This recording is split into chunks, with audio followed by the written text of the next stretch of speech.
Sebastian Fundora, 6'5", campaigning at the super welterweight division. He's a giant in his weight class, but doesn't use his reach to his full advantage. A feigned-friendly fighter, as he prefers to grind his opponent down with his swarming style. A lot of time left here in round 6. Another hard shot. Gallo trying to stay on his feet, but he's hurt. He's backing up. Ray Corona's going to stop it.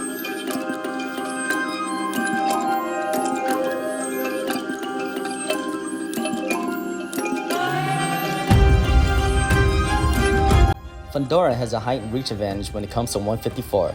The issue is that he doesn't use those attributes to his full advantage.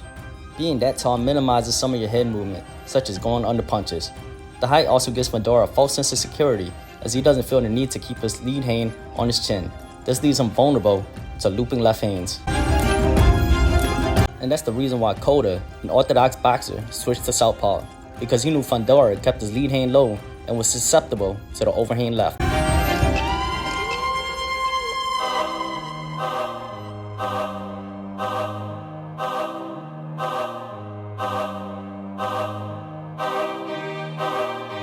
Here you'll see the true vulnerability of Fundora to the overhand left. The low lead hand, along with standing tall, leaves him completely exposed to the overhand. Here is a better angle where you see how susceptible he is to that looping left hand. He also has a problem keeping his guard tight, exposing him from underneath to the uppercut.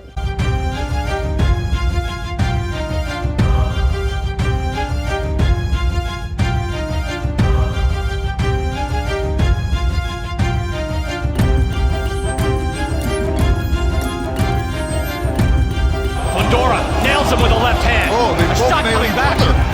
Fundora failed to show any adjustments to the overhand hooks, as he continued to get hit flush throughout the entire fight by the same punch over and over.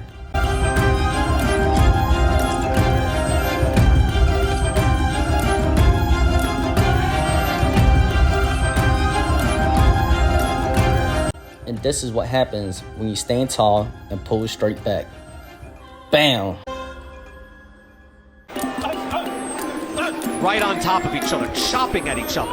Yeah, Cota needs to move that head inside a little. Cota is going to drop levels, pulling the lead hand out from Fundora. Fundora has a bad habit of loading up his backhand, leaving him again exposed to looping punches. You can see how far he drops his hands to load up, completely ignoring his guard.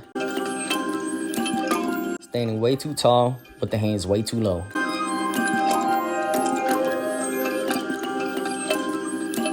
Lubin is a sniping southpaw with venom in his hands.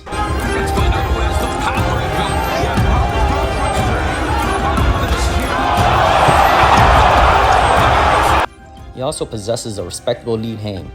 Fundora will be at risk of Lubin's right hand as he drops his lead hand way too often. Lubin uses the left hand to hold Gaucher's guard up as he loads up his right shoulder to unleash the venom in a right hook.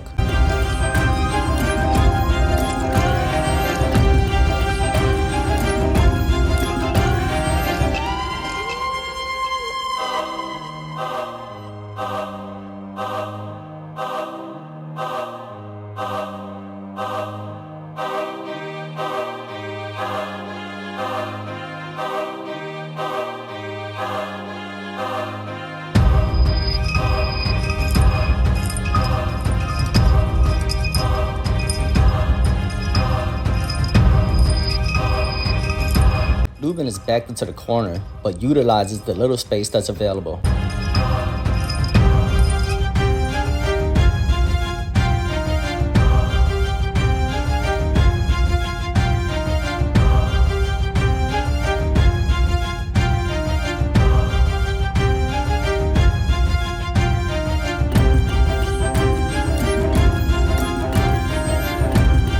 The jab blinds Gallimore, which is used to disguise Lubin taking the outside angle, keeping his head off the center line to fire the cross right down the pipe.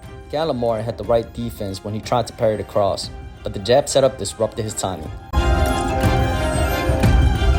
With the previous sequence, Gallimore is conditioned to the jab cross, so Lubin gives him the same look but different approach, instead changing his engagement into a jab left hook.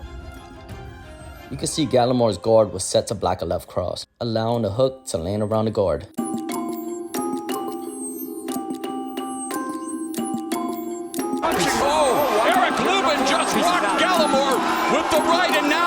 Lubin's sole loss was against the current unified 154 champion, Jermell Charlo, in which he was stopped before the end of the first round. Also, it's also Erickson ducked into it too. Yes. It's also a double impact kind of thing, you know? There's the right hand on the inside. He put him to sleep immediately. What makes the fight interesting is that Lubin has a shaky chin.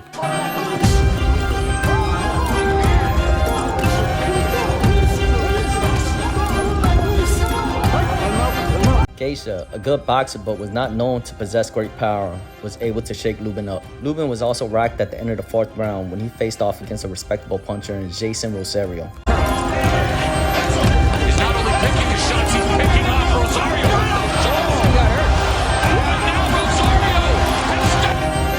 That was just a normal jab, as Rosario was able to position himself with a power jab almost loaded as a left cross. Lubin got caught due to leaving his lead out while keeping his head static when he should have pulled back. By stepping forward, Rosario was able to use his progression to add power into his hybrid jab hook. And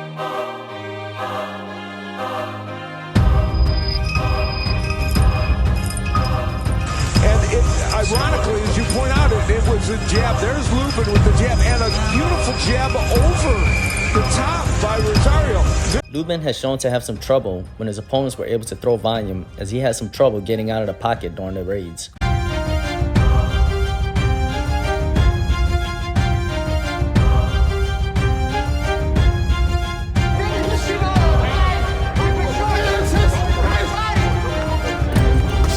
If there's one thing Fundora does well, he presses the pace, takes away the space, and puts his opponents into the blender, accompanied by a solid chin. On the inside, they break each other down. Look at that combination.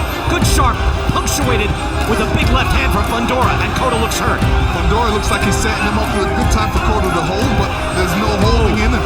Big, hard left hand straight away. Cotto trying to stay on his feet. He's wobbled.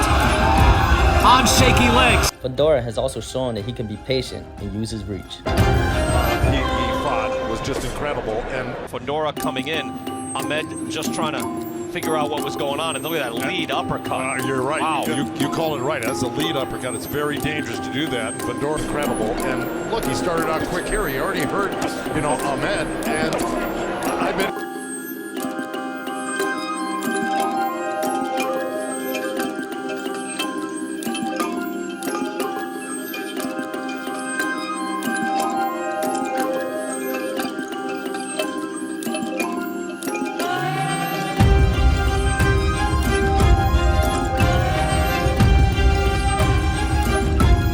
This is a dominant position, as Fundora is capable of punching with both hands, as half of Ahmed's weapons are neutralized due to his positioning.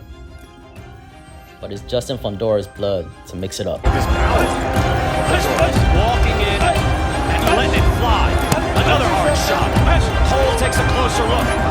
Ahmed's got to move his head. Sometimes getting a little too gun-ho.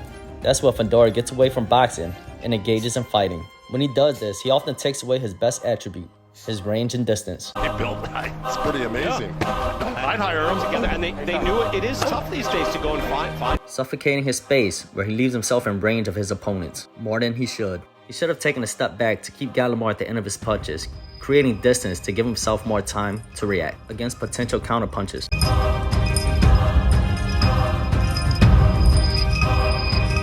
There is no doubt that Fundora isn't a durable offensive machine who could press the action with power punches all night. I like to see him utilize his range a bit more and keep Lubin at the end of his punches. Lubin has shown to be a formidable counterpuncher, so Fundora has to press a pace in which Lubin isn't comfortably picking the shots. That would be trouble since Lubin has shown to throw much cleaner punches. Fundora has to be responsible with his defense, keeping his hands high and elbows tight. If he finds that he can take Lubin's power, he should do what he does best and swarm Lubin with those power punches. He needs to check Lubin's chin early and make him timid to open up. That way he can outwork him if it goes the distance. Lubin likes to play on his feet so he could gain power when he fires those counter punches, so there's not as much movement as I like to see in him. Fundora will be there all night, as he won't have to go looking for him. With that said, Lubin needs to add more lateral movement so that Fundora is unable to set his feet to swarm those punches. The key to beating a volume puncher is punching between those combinations. Fundora has shown to have a solid chin. He also has an issue with standing tall, so his body should be exposed. Focus on good lateral movement, steady body attacks, to slow the Inferno down and stay sharp with those counter punches, as there will be many openings presented to him all night. Overall, just box a clean fight off the back foot and don't go after the knockout.